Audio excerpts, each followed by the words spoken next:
Nyakura moke jwang machiegni rupiny nitiere kar kae. Kawuono warango weche mag tuke ka warango gi achiel kachiel ni to gitimore nade. Momori gi moko mori e weche mag tuke gin mage. Jokudh firimbi kata refa ochul. FKF olando ni utieko gope mani nitiere kacha te.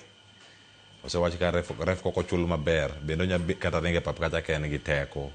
Weche gi thoth ahinya matimore kar kae. Kachiel koda ka tuke mag Sekafa. Tusker duogo pacho. Kama moko bende mantiere Gor Mahia donjo kanye. Gor Mahia odonjo e semis mago mag tuke mag Sekafa Kagame Cup matimore pinyno mano ma Rwanda e boma Kigali. Ko wuok kanyo kura moge jwang tie tuke mago mag Dala Sevens nyakura moge jwang odiochieng' manyoro ang'wawe mano bende waranga ne tuke mag Commonwealth kama wantiere kar ka bende ang'wawe thuolo mago mag rango achiel kachiel ni Wafcon to tero nyiwa nade. Ngaro wacho ne kata ka gigo tukgi mogik kod Algeria wacho ne giteme giloe kata gol achiel kata ka igogi gilo mana gol achiel kende kigiduog mok giloyo. Ngaro bose wacho ni ero kamwacho kacha ni na uso gol ino kibi goye we winje go ka inya goye. Jo wacho ni oge spare wadi kinyalo goye maber didonje pap nyidende gi sani onge mungo wach wacho kama gintiere kanyo ka gimaki gi sati maki mana gi sati kajo tedhi arwaki ni machiegni kawuono kanyo korom jong maen Siwanda Matuke.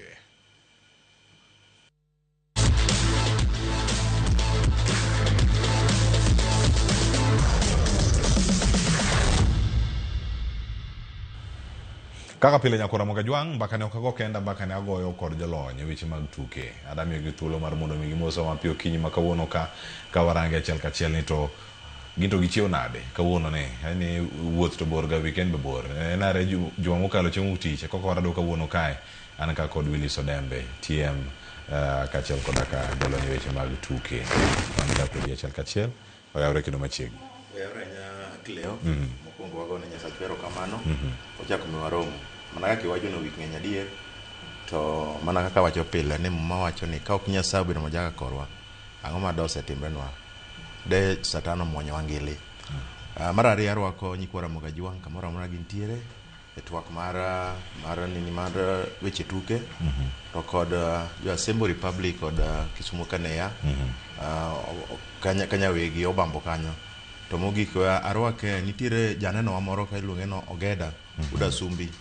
mane wacho ga ni Raila Mwana Raila Baba John owacho no neno waga pile kendo to gin gi bwana moro beno Oguta Oguta ne en ja Manchester United koro bose chako pango na squad in next season Arsenal umote badegi koro wacho ni sawa tu anaburum na mosi dino wacho ni kadonjo kata moso cho amosi bende itimo maber ichopu mos aka mos maro Ogeda kachal koda ka jamani ni wadwa wacho ni kama ntie ka endwe ni ma season chakre my season mama nyuka we kombe wach ni amen nikech jomo kose pengo nikech minge maber ni jomo wuok e Manchester osechago on go loko koro aparo ni gisechako influence gik moko manyo gitimo koni gidwoko gine ko America but oge gimo sekethre but okapingi en mana ni ngeni wanto nyori nyeno kwa keto mana 311 to nyeno kwa gomna ngata dek gina ngwen 4-1 koro manyiso ni wabiro marach Arsenal wabiro marach ma next season wane modo ja kupago pongo kikombe wane power wadwa pogo power ingane kikaw mangani nkaw mangani kawma aya ero kamano mano ka gintiere kar kanyo ni to waborango ni timeyo machalande ero kamano ni Willis Odembe kuido thuolo mar chopo stu kinyi makawuono Kennedy Ochola wan kode kanya koro mjogo beda achiel kachiel ma en tie mar Gor Mahia Youth ka wantiere kode kar ka oyawre ahinya wuonye tike kamano osawachi seme magawo wuonye tike kamano machiegni kamano Leo mokwongo budok Nyasaye kamano kuom miwa thuolo nyaka no wuok awuok tich nyaka kawuono weche osebedo mang'eny kinde ka weche siasa kwa mane ji odhi mos aneno ka wang' ni mita bendi olokore gik moro timo chon aneno ka jomoko dhi timogi koro gik sama gitimo gi kwe kaka unasebedo kwa timogi. Mar ariyo Cleo onyo aluwo mpich mar Manchester bang' wuok e board meeting ni waneno ka wan gi Atletico de Madrid koro nywa temo ng'iyo some elements ito ere kama nyalo strengthen aneno ko opira nyober apani nyo Mbeume nyotemo nyiso ni pod en gi 1 2 3 to madong kanyo mar wakelisa the center forward mar Manchester gi jotugo manyien manyane ko keti en gima ber sana kwa wuok kanyo Cleo onyo wan Nyayo Stadium gasa mwa Gian kaking'en wan jok ma madiligi development mag nyithindo pan nyo temo gombaka which mag basics chako pira chong mana kama no we last week chani akwayo mana jonyuol ni kaka waketo maino nyithindo go kagine upstairs kagine GSS kagine TVET kagine university ni kata ka gibire sport fraternity kutubege bigi mana support sport ka chudo kendo sport chudo to onge ga boundary onge papers mang'eny nyalo lungo kedhi US ni ndani to papers iloso ni kech you are needed there koro ni wagomba kani temo penje ni to ere pogruok mar Kenya gi Ghana wacho ni wan gima chandowa sana en ni okwa chak gini chon koro miyo wadwa sisitiza sana ni jok mane youth game jok mane school game madhi mbele sani kuonde magidhiego wakwagi sana ni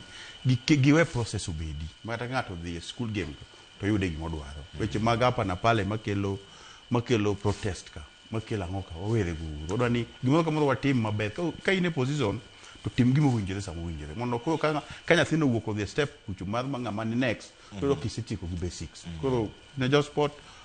wa makinika sport koro ka wuok ka leo wadhi donje class mar coaching mar kafudi buruguru koro mano wadhi timo kecho odwa ni kwa dok season manyien at least idog gi new idea mane gimo dwaro sasa biro nafas make sure ni manyo gik manyalo konyi rit nafas momino koro most jitema sai magawa jok man City Bay jok man kane ya kanya mwale ge kaka Patrick ne anyo wuyo go neno wangene gi neno wate gi tete man Kenya wa moko gi jok kama no kafdi class media nen mark yudo license bende mano ma kitieko ni to iwuok gi certificate mari mane gi ma coach ma Migori Youth chabe ya ongego onge kaf B onge mane momiyo sani koro bedo jalop onge gi kaf A babo di malo kaf A ko wa aji gi kasto no kama kaka jok mane memam gi idhi e class no kleo en gi gik mang'eny chike mag opira once ni gi lokore ga to opira be kaka goyo be lokore ga koro bat kidhi e class kacha to tin maino midhi duogo ng'eyo malony moro midhi duogo kacha michaki dogo nyithindo kidoko kodgi ka irgi niu to ng'eni kare you have to be above those kids to mana king'egi mitimo samo winjore rito ma samo opportunity bi kokiyudo kionge gi ma to kabirita na bo timo gitemo ka chieng' udhato opportunity obiro biro come back with all those certificates kamano wako ni hayo maber kinde bocho sama wuogi Michael Carrick kacha biro mari kisayudo UEFA Pro kama intiere kanyo kendo nyakora mojo mano emoro ka intiere karkae ka warango ne dongruok mag weche mag tuke kone mopogore anya tuke gi mago mag adhula warango ne okinyi makono ka kormo moko bene ma warango achiel kachiel tie jok ma tayo ga weche mag tuke iluongo gi ni referees nyakora mojo FKF olando ka ne otieko chudo mago mag refa kara jokudha firimbi kauno ka montiere karkae ka jokudh firimbi gi ochul tiende nango mano ka montiere karkae ka medo mana luogi wawinja ne kaka ne giloso tok chendo makamano to the referees from the time he took office, that is on 7th of December 2024 to date, the season that has just ended have been cleared.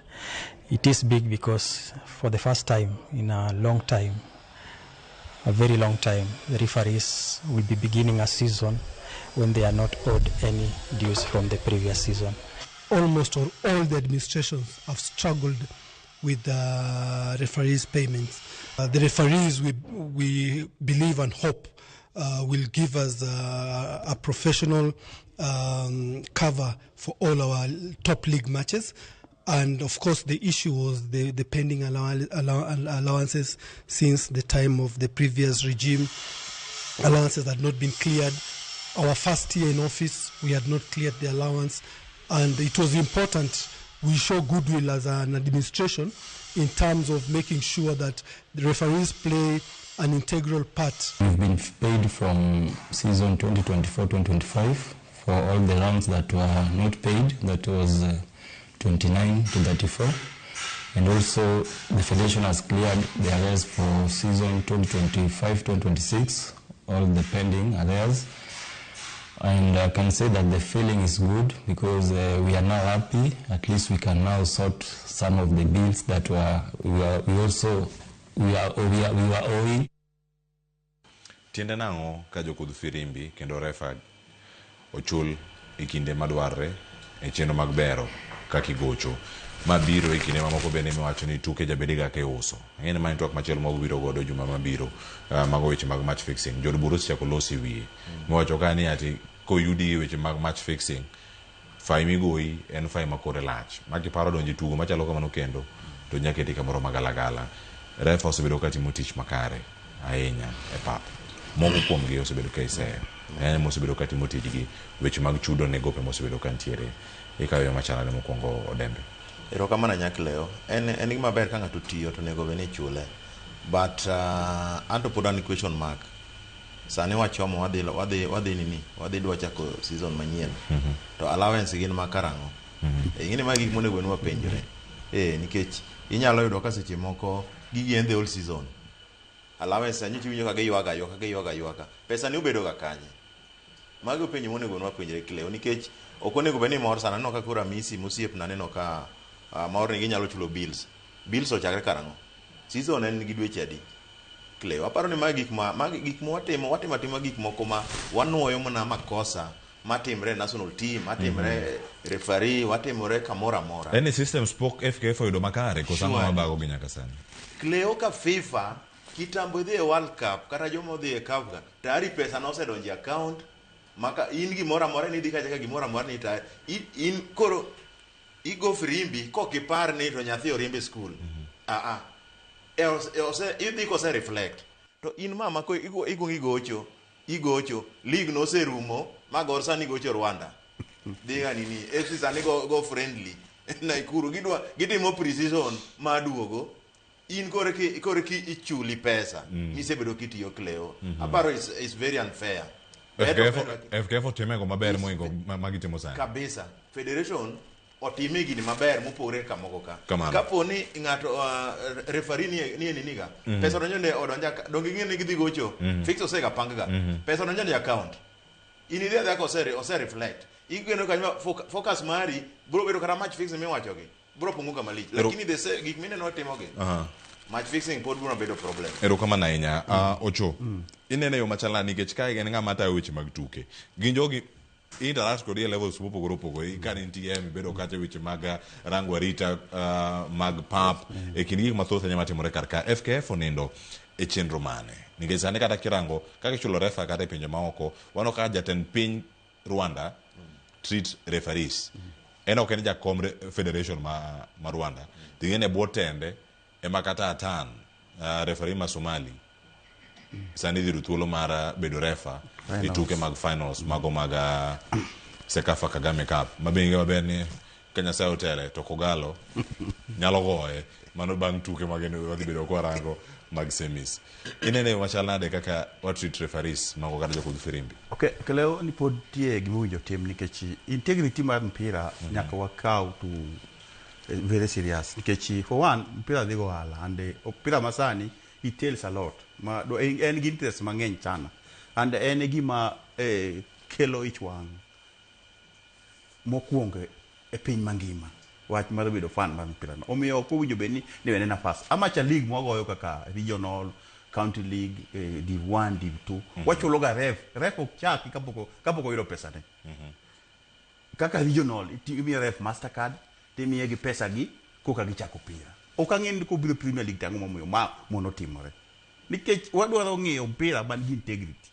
to ka koro ng'ato igole Nairobi nikech ang'eni jogi onge ng'ama federation ondiko ni chulo msara these are just allowances gima ang'eni chulo ga bang'en pa DM kata allowances lakini salary mar ng'ato to winjo be ni ka ng'ato ka wuok mong'eno dhi igole Nairobi ko dhi ref game mar Gor Mahia gi kaka Mega Homeboys Mumias to ng'ano winjo beno sedo gigene te mondo koro in koro kaka federation ang'e to koro ere kaka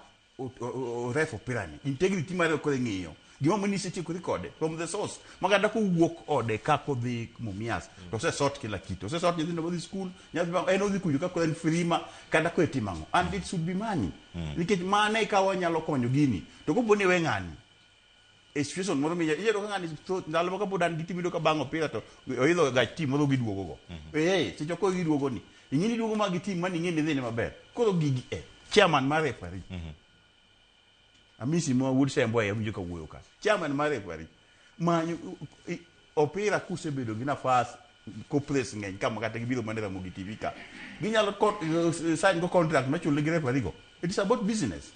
Giwuoge e offices mondo gimany contracts, giwuoge gidhi corporate mondo gimany pesa mondo wang'e ni to pesa en adi, wamany corporate wamany tije en ni to deal no gi referees mondo mikoro waneo ka ng'ato tiwuok ne no mpira te kata go loyi tineno ka oloyi square iduwuok madoko to kapod en gik maneno ma pod tim Premier League to podi gimany gimoro. It is possible Cleo, pesa ni e corporate kama ng'eny emana goodwill gi integrity midwaro kuom pesa mon kech pesa nyaka komigi nyaka accounting for them every coin nyaka dwok return ang'eni wan Kenya ka dwok return ne gimo but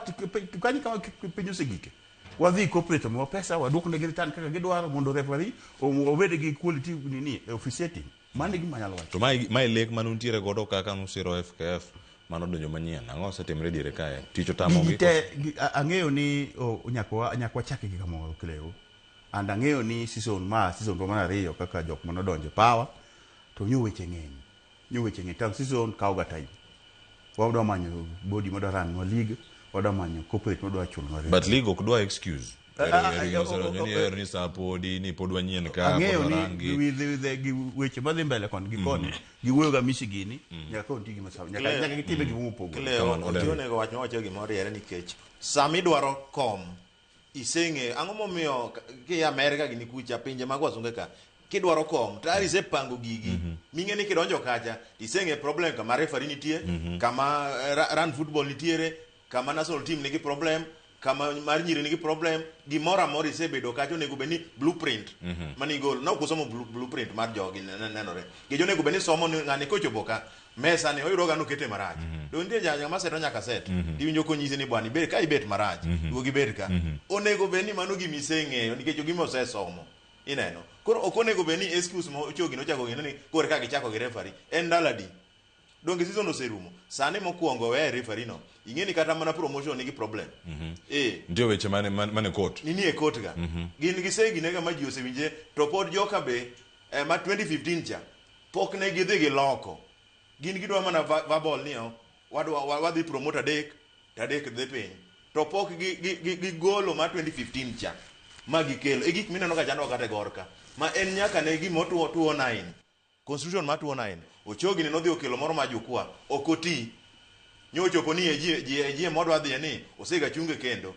ineno koro gen confusion Cleo ochogi nonego beni nyiswa chuma ber ni confusion en owuok kanye wamanyo chiel chenguru chako duoka ukonwa neto nilo ngeni team fresh my team fresh ay koro bugajwa abo kelo chiel ka to chieng makelo chiel ka abo kwayo mondo mubedi gi japicha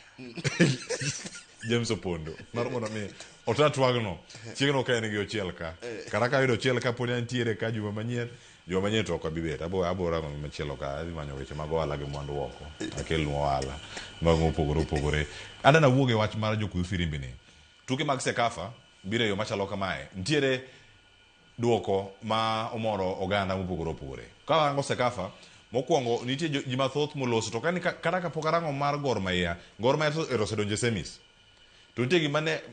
mane kama wantiere Gor Mahia kanyo kadonje semis to eiye kanyo Tusker bende koro duogo dala to Tusker ne ikore ne tuge mopogore gi geno magintiere godo Abudo Mar ma en captain machon mano ma Kenya Police beno rwako ambande tugi mogik mano mane gitieko godo kocha miso chako donjo kocha jatelo mana jatelo Kibwage bere mana kata captain kata game mokuongo kodonjo kone chake ene mchako donjo kacha make achiel kachiel kama kaka Budo Mar no loso kachiel koda ka telo no mano mara Tusker mano kotenre koda ikruok margi mabende ne gintiere go. Our first game ambao tulifungwa tumelearn a lot, so now it's time to rectify our mistakes. We had a lot of chances but hatukuzitumia. So right now I think tumeona hiyo mistake, so any chance tukipata lazima tutufunge to end us, and then I think that's the only way ambao tunafaa ku survive from this group. A lot of players were motivated because tulijua kwamba game ya kwanza haitakuwa rahisi hivyo, but again we saw that ni sisi wenyewe ambao tume lose to focus. The finishing was not accurate, so we have to improve on that, absolutely. But this is the most difficult in football, and that's why the strikers cost so much. So yeah, we have new players up front and wingers, so it's hard for them to play 100% of their game, physically, mentally, socially. They have to work. Ka Tusker duogo pacho to Gor Mahia to ogo kang machielo gisebedo gran margi ne dhibedo marach ko gido kata points moko ne gido point adek kendo gido thuolo mano matieko kama kare gitieko giko mara kama gintiere ng'wech ma Tusker osebedo godo e tuke mag Sekafa derandi o machalade mane e bonyere machoka ahinya chako dio dembe ero kama na Nyakileo kata nyineno gol manyogi lomo gik masimu nyoloyo ne en classic goal aparo ni Kileo ma iluongo ne pre-season ema ni koro kanye miyudo kantiere koro pogruok mar Gor Mahia gi timbe moko Gor Mahia onge wach ma pre-season onge friendly en game makata sani kubiro no ogocho gi RMS tiwa expect win moko nyalo wacho ni kina Kileo ologor gini koro aparo ni mane e pogruok but aparo ni en gine maber sana nyiso wa ni Goro nyiso gimoro kanyo gi Tusker ni Gor pod ni malo mar Tusker nikech ka wan Kenya ka tiwacho ga ni Gor iting'o sijikia fans ke otimena de fans koro dhano neno pogruok mane kind Tusker to kod Gor Mahia anyalo wacho ni awinjo ka coach yuago mana korka striking but Kileo striking osebedo ka en problem e Kenya ka ok en kata Tusker kende en kata Gor Mahia neno ka sani aparo ni wakelo strikers madhi na boro wan go Mboya wan go Okoth wan gi Medio Biro wan gi name them gi ng'eny matiende ni dwaro coach dwaro kaka do fix that striking force to striking force no ochandowa from club level nyaka national nyinene kata mane nyiri pod en na problem kamora mora but aparo ni en koro en upon the coaches kaka Ochoge ni mondo ginane to ere gima ginyalo chako golo piny ka mondo nyithindo gichop malo mondo gibed strikers mowinjore mano koro e structure miwinjo kigede wacho chande but aparo ni Tusker kor level margi gi ka namba manyo gitieko o gidhi mano prison maber kabisa ero kama na wach mar nyiri gi striking ni to pontie wach wacho ni weche mathoth nyintie matimre ga wacho ni an kaka ne giweyo Gentrix Shikangwa gi Corazon Aquino ok team mar Wafcon abire Wafcon nikech ok kata Hitman kata gol achiel magiseloyo to Gentrix ntiere kumoro kata mogoche mosedhi oko en gonde ma pod mero mana donjo wacho en gol pocha luonge ne Hitman anga bine kata chairman mar ODM en Gladys Wanga chairman yo chairperson chairman onge amora kata chairperson koro Ochola Tusker kama gidach magichope sani magoro giduogo pacho wacho ni en representation ma Kenya ntie godo mag timbe ariyo pero gisedo achielo duogo mamoko bene koro chope final semi final mano mar Gor Mahia. Okay, apparently it's a bit tricky. Then tournament, but technically, one get season not players, one get pre-season, then one get tournament. You see, Kuro as a head coach, teach tech malicha budo mar donjo sa monyi yonke ko decision manien, pro kido nge, you don't nge ko, they don't tell experience. Take my experience ila tell me ko then do a result. Kuro keloga sa mo teach ma tech malicha but king yo game manyo go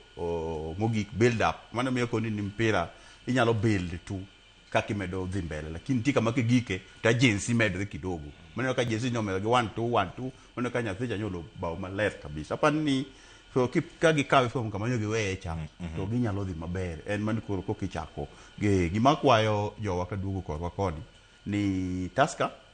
hapa ni Sekafa kosa timo bele ne record kendo be nyose de wakilisa kaka nyo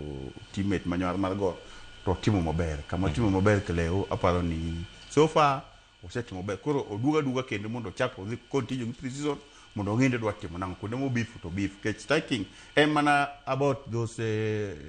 head coaches nyaka koro take technology nyaka koro giketi itie personnel no nyaka gimed nyaka koro gimany strikers ma Kenya ka nyaka koro identify coaches for strikers because gin gatie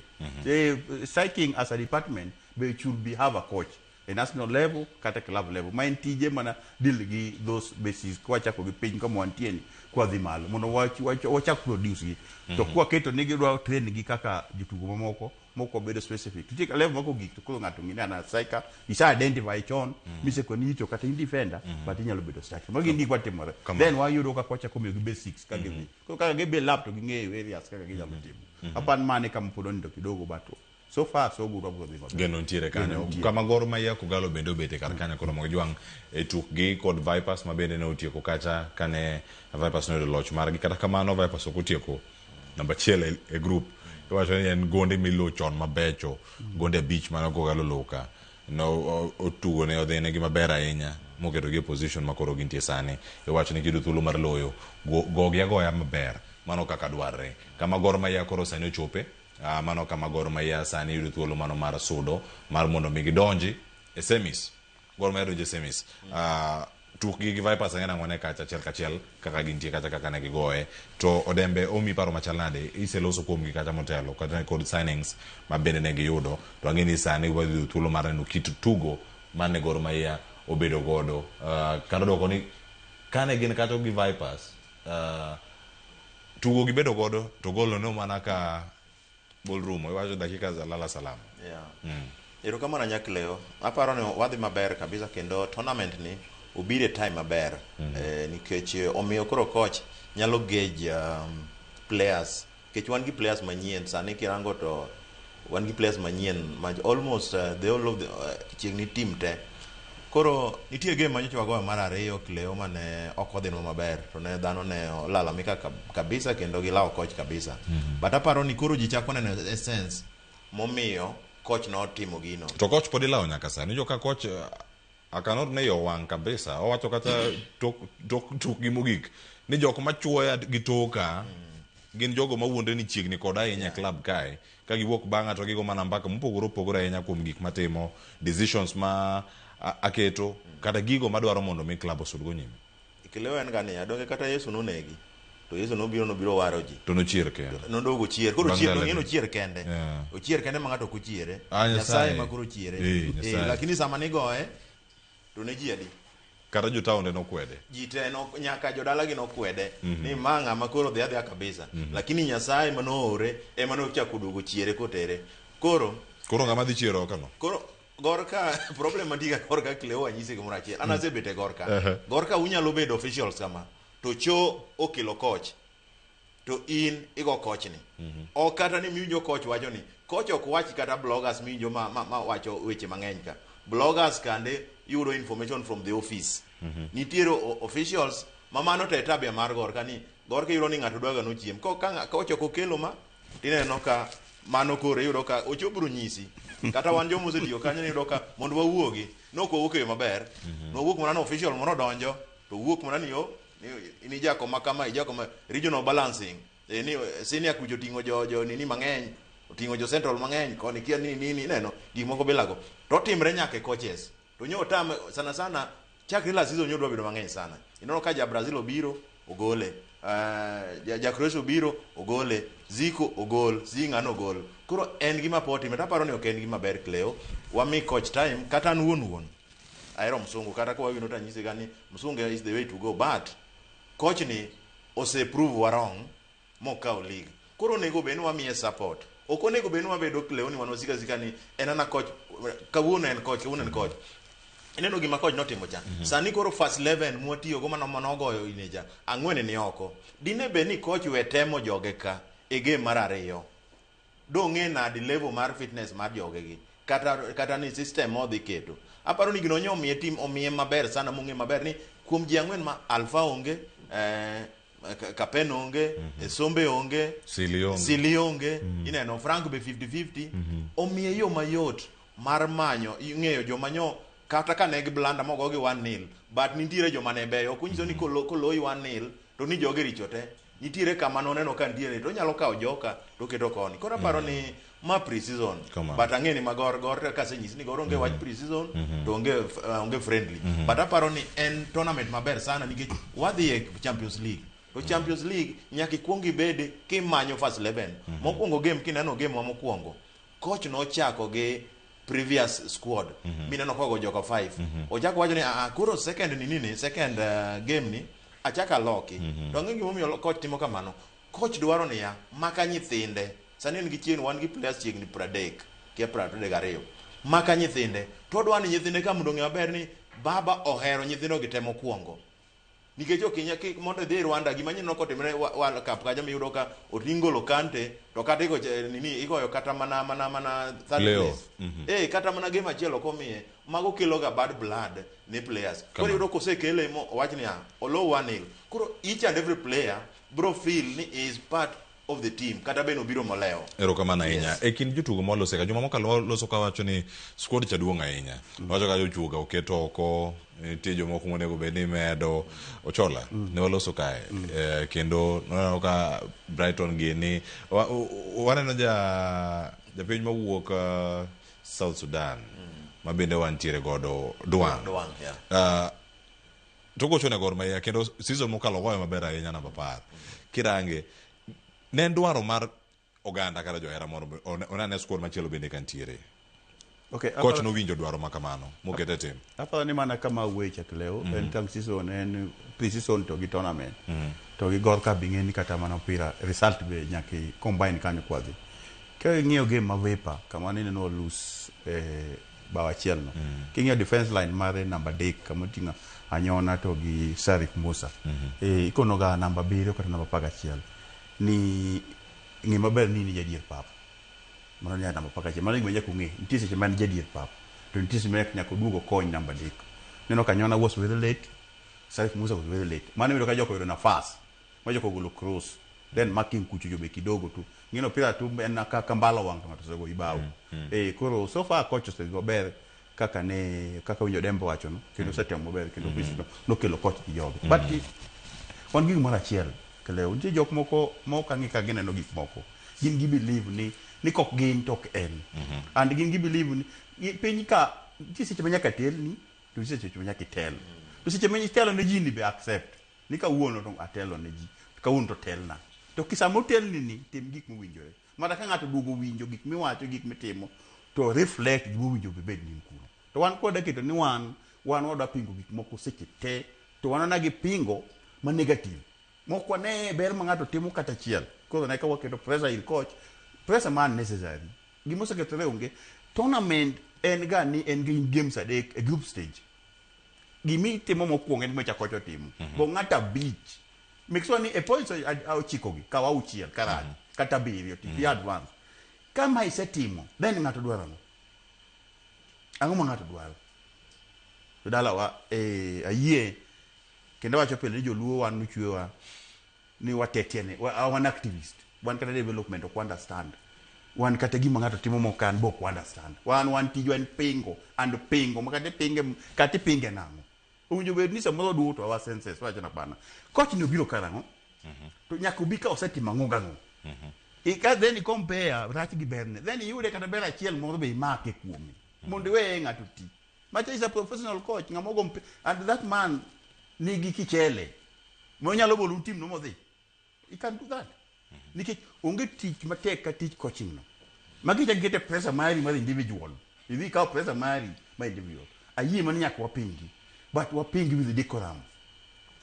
wapingi gi moro with decorum maganda kangi iwinja ka pingo ata ka bedo ka pingi ta pingi with facts nikech osedi kacha chadis moko ngata beach what do you expect APR no go wakanda lobo ka beach dong nyaka ne APR go wakai gine diawa nyoro ka poko do ka beach ne nigeni I think can intiek leo in to ni primary if I can't get it wrong better think okatamna pare nyaka no ka ni primary nyaka leo mi high school meeting with university meeting bicha ke other things ko kanyo dugo chulo be pa beach mabira mugika gina ngwen koko chulo be pa beach mono go nyayo ka mabede do nwasa jojo odhiambo nwasa odhiambo no odhiambo nga dube odhiambo no romo odhiambo ne dikuku romo yawa kikune gor ni kanyo dogo bawa giga ina ge mipik ikawa tina pana ngani as much as right lakini joka nogo wakan nyayo ka be pa beach wambo no go za chulo Ocho, Gor Mahia nyaka sande poni ose kao kang mano mar strengthening forward margi, attack margi, kata yudo ja striker, manya bedo kacha hitman, e season manyen. Kama ose bedo kaya kwa fambo, wachini onge nga mose do complete striker, kata kinde machon, wachini omala note mana donyo matin, katu bangi bendo tiye komare, saneni kacha ko Nairobi United, kendo Uganda mamo kubende mantiere. Sande poni gido hitman komedi, maa epinyi Uganda, wachini wayude ngatu manya tero jie pap. Kaka Seren kume, wachini kubiro, obiabia kacha kaka zigi mana gini to bedi gi paro mar loyo kaka Dan Serankum. Apa ni sani center forwards wang'eny, wan gi Medi, wan gi Patrick Esombe, wan gi Manyoy Nyirani Kapen, wan go Koth, you see. Then koro gik mabro kemo nyithindo gi momiyo kang gi tim gi kuwinjore en ko koyudo tactician manyalo kono gi mag tim. Saka en gi tije loyo. To nitie moments mage. Ikone mana ne pole iringi gika. To kisi gika koro kan muya. Wiringo mang'eny midhi e number 11 duogi dhi e number pana, wiringi muya mang'eny. Ringe diere kati Kada kiyudo pira ka tikete kucho ti opa.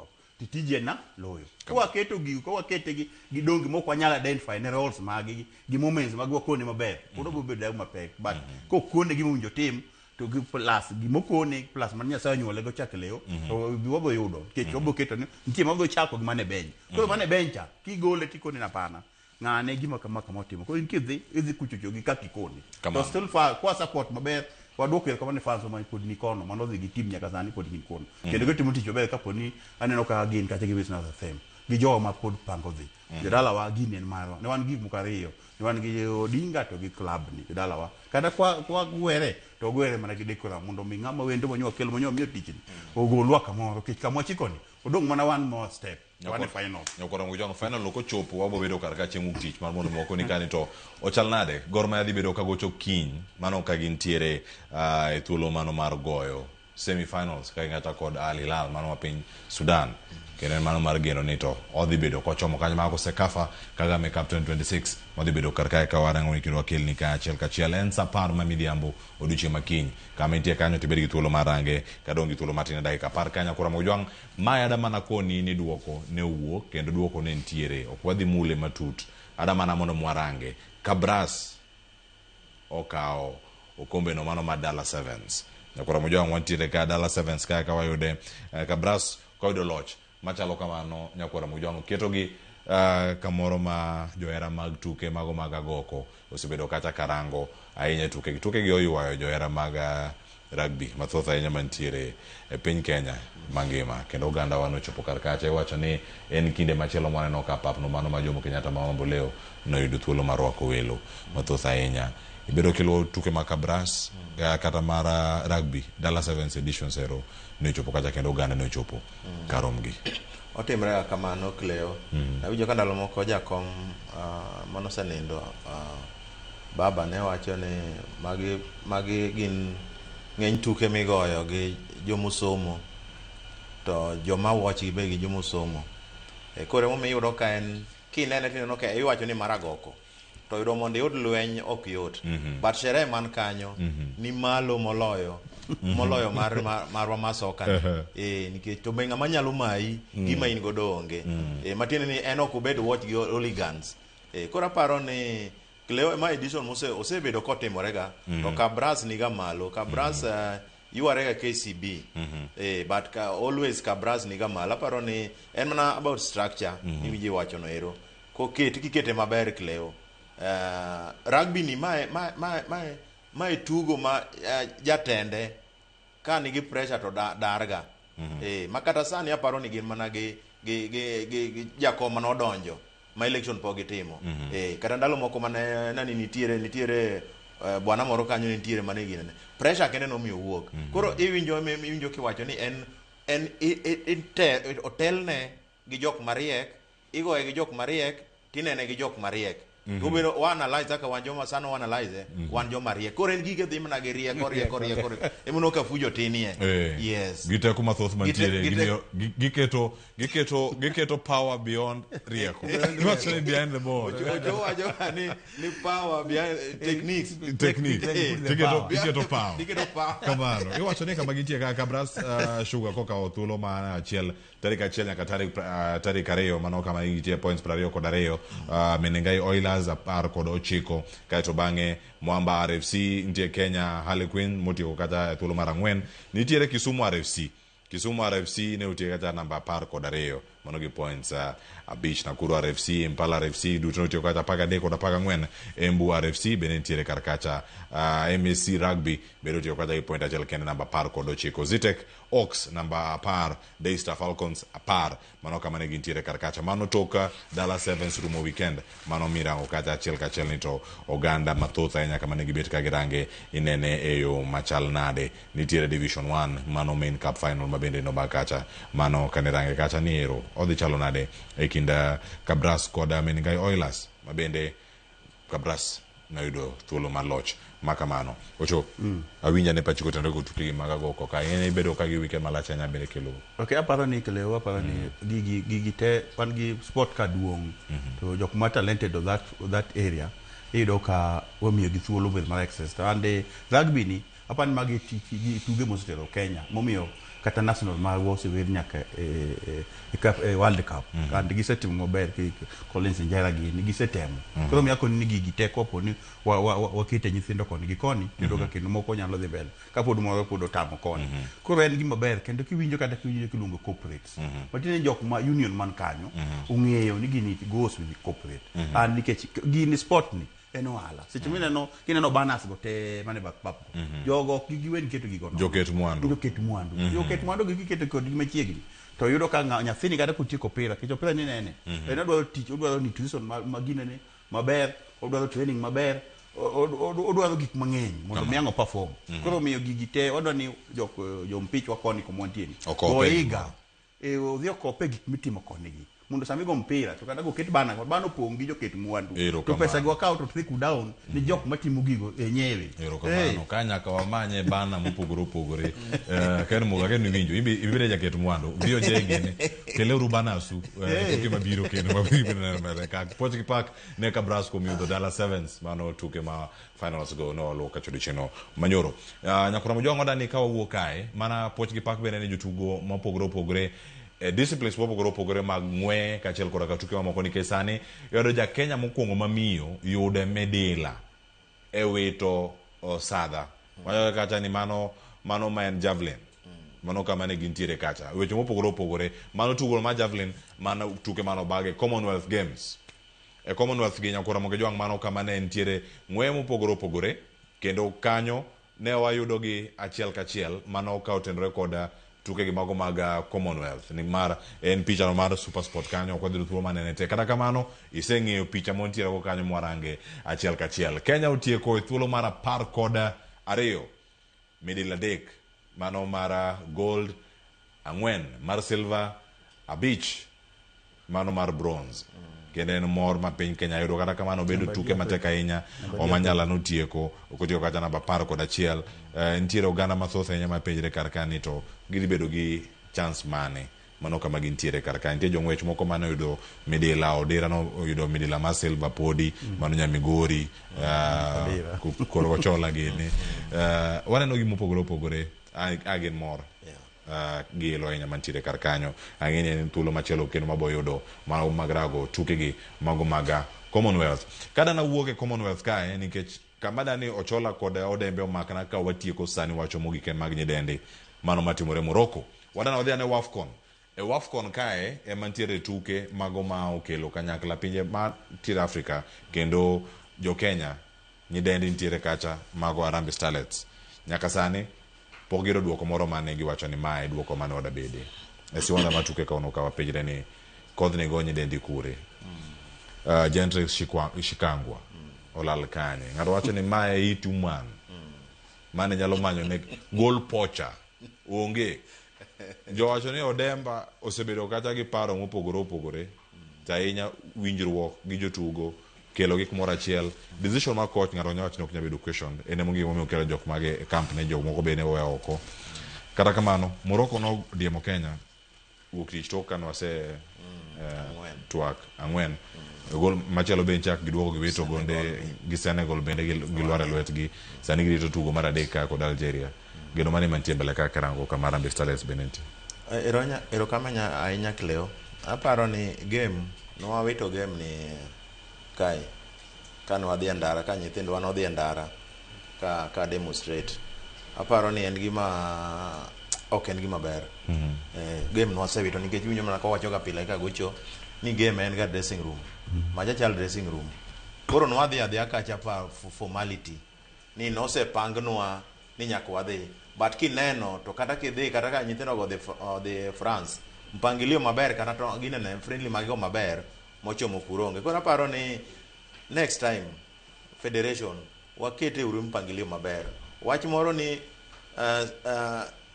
nyithindo gi neno ka jo under 17 o the state house. Koro gimbe go mondo gi state house en mana allowances. Allowances ni makori winjo ka kore kichulo referee gi. Magik man waywago ka pile Cleo. Federation ne ubene team. Koro game ni Cleo no apoteza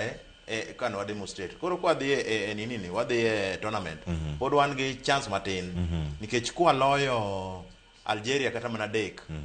To Morocco dhi olo Senegal bebepe mang'eny. Wan gi nafas wanyalo donjo pod geno ponti. Pod wan gi geno. Wach mari mugi ka tipo striking Cleo. Striking abenya nene. Game na neno matieko. So striking mana problem winjo kiwacho no. En ni pod waonge striker nyaka national team. Nikech wacho ni game mar Harambee Starlets kod Senegal macha game mane Kenya chamo. Ma yom kabisa. But aparo ni Cleo seche moko kiburi mag coaches kata technical bench gi onego beni dok chien. Ing'e ni game seche moko coaches gi be gamble kata wan mogik mosega timo. Ineno ni player moro no kober. Titema ni ko ingiana. To kama ko ingiana to en lepo. Wach mogik. Koro aparo ni Cleo gima nyalo wacho en ni mana kaka winjo ka Ocho wacho wan kaka wan jo Gor Mahia sani wane kama tek wane tournament wadwano wadonje final kikombe ni Cleo nwa tingo 1985 ka wagocho against AFC Leopard ka wan Sudan nyaka sani pok wakawe Tusker ni nokae machiegni mandalo moko magi mana ni okawa ma Agosto pogo pesa moriembe nini Tanzania ka koro wan wasebudho kabisa kapok wakawe koro wami office support wami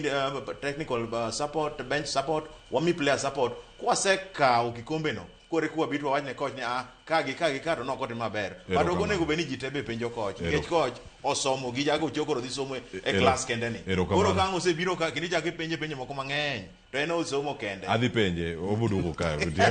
tika class obuduko kodika podi kamano dembe Ochola wach mari mugi gotere kod wach mar Wafcon ni ahinya mag nyidendi diponi kae kama wayudo ka itmen ma nyidendi gi kama gintiere ok wayudgi e yo makare koso moments ma pok wayudi wacho ni game ni en game of moments samoro game ma Senegal cha kata kan ichame gi moments mane jo Senegal otemango utiyo godo yo makare gi wach mari mugi bed nande. Okay, apara ni Cleo weche mag Wafcon opira no lose kapok wadhi kata France nikech kaluore opira en ga on the pitch and off the pitch gigi te nyaka bed gine together chon ndalo Peter Daugini ni wagoya to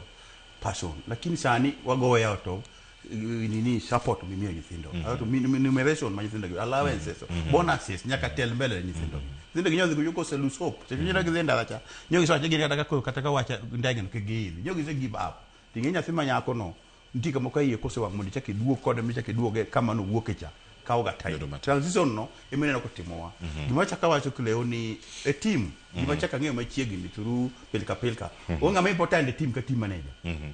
team manager ko punono wene thuolo ma timo tije ni kako winjore to team ket tije tugo manyalo bedo maber sana is very talented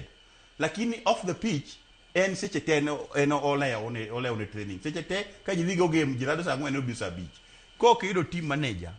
maber to nyathino biro koso kichibo gode ni kocha manyo achina pana en kama team dhieno kodhi obiro kucho but report bang'e miye ni nyathino kiketi kata biro chano biro molet nitie jatugo maber sana to nyalo biro late lakini kitere kata chakiti gimo timoni ko you have to compare nyaka ng'e teamwork nikech gima duong' mogik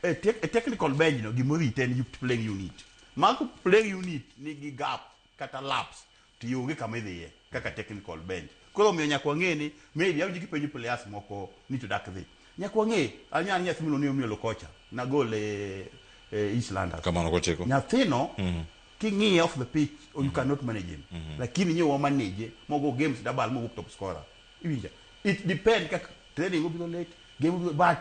nikech seneno gimoro kuome adhi nyaka odgi makele ko manu bit ji chako te to na kan idhi odgi mi ome mibiro te ke ng'eyo gima ni kuome to kia katieko Kamano. no promise Gor Mahia youth no kelo gika apart pod den pod warito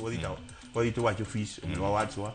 warito gala mare Nairobi East chama ni kwa loso maboro ko loso ko an gukombe waka best team manager best player wabuketo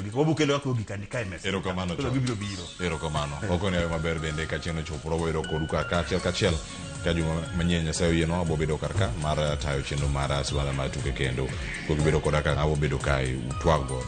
ugomba kano kaka dware en sario mar okinya koro mo jok mane makelo e giko mar Siwandha Matuke na waramonika weche mopogore mag weche mag tuke kor gwenge kod magwen watimore pinje maoko anyika Cleophas Soluoch de Kisumu kanya kwar mo Kenya ka sango